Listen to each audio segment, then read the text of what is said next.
भारत के एक छोटे से गांव में रघुनाथ नाम का एक गरीब किसान अपनी पत्नी और बेटी के साथ रहता था। उसकी बेटी का नाम गीता था। गीता बचपन से ही बुद्धिमान और चतुर थी। हालांकि उसके पास पढ़ाई के लिए अच्छे साधन नहीं थे, लेकिन वो हर परिस्थिति से सीखने की कोशिश करती थी। गांव में लोग उसकी समझदारी और तुरंत जवाब देने की आदत की तारीफ किया करते थे। रघुनाथ का जीवन बहुत कठिन था। उसके पास थोड़ी सी जमीन थी जिस पर वो खेती करता था।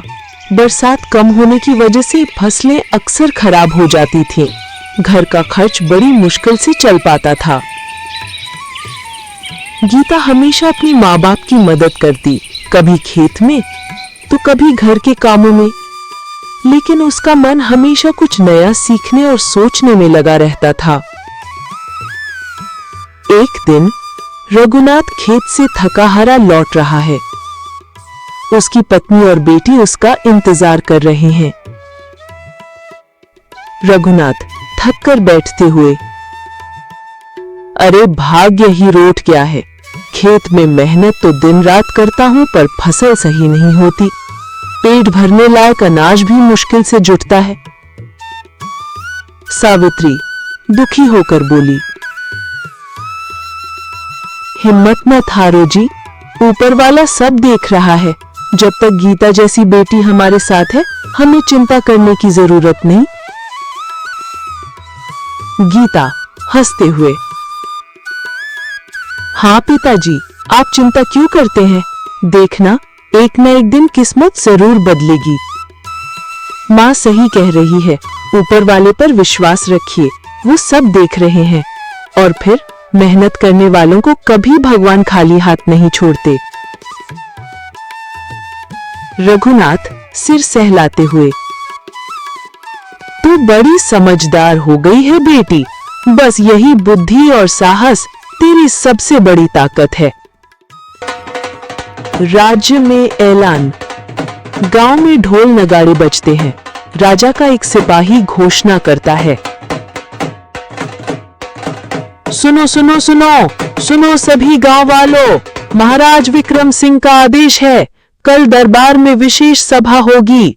जो कोई भी राजा जी के प्रश्नों का सबसे अच्छा और सटीक उत्तर देगा, उसे मिलेगा सोने की अशर्फियों से भरा संदूक। ये खबर सुनकर सभी गांव वाले चौंक जाते हैं। काम वाली आपस में बात करते हुए, अरे वाह, ये तो बड़ा अच्छा मौका है। पंडित जी जरूर जाएंगे, उनके पास विद्या है। सावित्री धीरे से गीता से पूछती है, बेटी तू भी जाना चाहती है क्या? गीता आंखों में चमक लिए, हाँ मां, मैं कोशिश करना चाहती हूं। अगर उत्तर सही दिए तो हमारे हालात बदल सकते हैं। शायद ये मौका हमें खुद भगवान ने दिया है, इसे मैं छोड़ना नहीं चाहती। अगले दिन राजा का दरबार, भव्य दरबार। राजा और रानी सिंहासन पर बैठे हैं। दरबारी, पंडित और गांव के लोग इकट्ठा हैं। गीता अपने पिता के साथ खड़ी है। राजा विक्रम सिंह, आज मैं ऐसे प्रश्न पूछूंगा जिनका सही उत्तर देने वाला ही असली चतुर कहलाएगा। तो ज्यादा समय खराब नहीं करते हैं और सवालों को शुरू करता हूं। पहला सवाल, बताओ इस संसार में सबसे तेज क्या है? पंडित जी आत्मविश्वास से जवाब देते हैं, महाराज, सबसे तेज है हवा, इसे कोई पकड़ नहीं सकता। व्यापारी, नहीं महाराज, सबसे तेज तो पैसा है, पल भर में इधर से उधर पहुंच जाता है। राजा असंतुष्ट दिखते हैं। गीता हाथ जोड़कर आगे बढ़ती है। गीता राजा से बोली, महाराज, सबसे तेज है मन। मन पलक झपकते ही यहां से हजारों मील दूर पहुंच जाता है। न हवा उसे रोक सकती है, न दीवारें। दरबार में खुसर फुसर होती है। राजा मुस्कुराते हैं। वाह, बहुत सही कहा लड़की, मन से तेज कुछ नहीं। राजा फिर से सवाल पूछते हुए, दूसरा सवाल, अब बताओ कि सबसे कीमती वस्तु क्या है? दरबारी, सोना महाराज, ये सबके काम आता है। पंडित जी, नहीं, हीरे और जवाहरात सबसे कीमती हैं। गीता शांत स्वर में, महाराज, सबसे कीमती है समय। सोना चांदी फिर मिल सकता है, लेकिन जो पल निकल गया वो कभी लौटकर नहीं आता। रानी पद्मिनी प्रसन्न होकर बोली, सचमुच ये उत्तर बड़ा गहरा है। तीसरा सवाल, अच्छा अब ये बताओ कि इस धरती पर सबसे मजबूत क्या है? सैनिक, तलवार सबसे मजबूत है। व्यापारी, नहीं महाराज, लोहे से बढ़कर कुछ नहीं।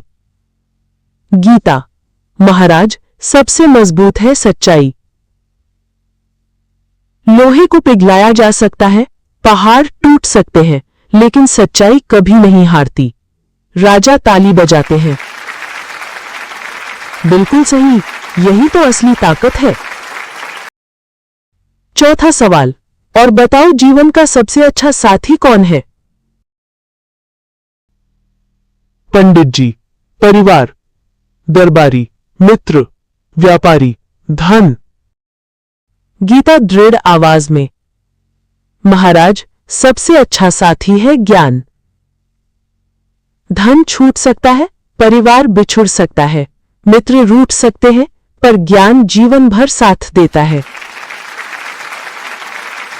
सभी लोग तालियां बजाते हैं। राजा भावुक हो जाते हैं।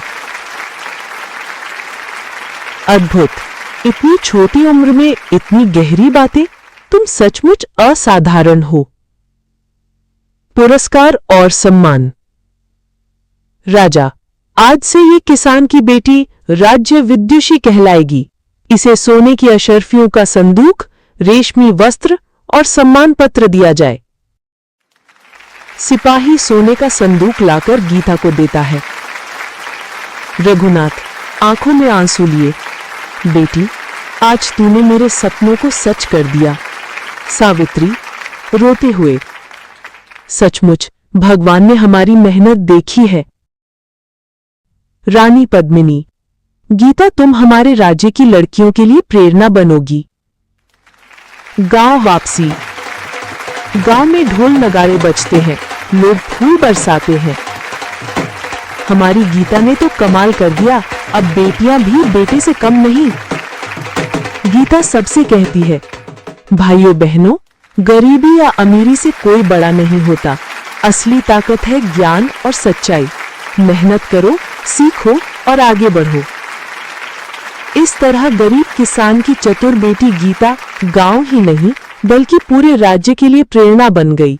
उसकी चतुराई और ज्ञान ने ये सिद्ध कर दिया कि इंसान का असली धन उसका विवेक और सच्चाई है।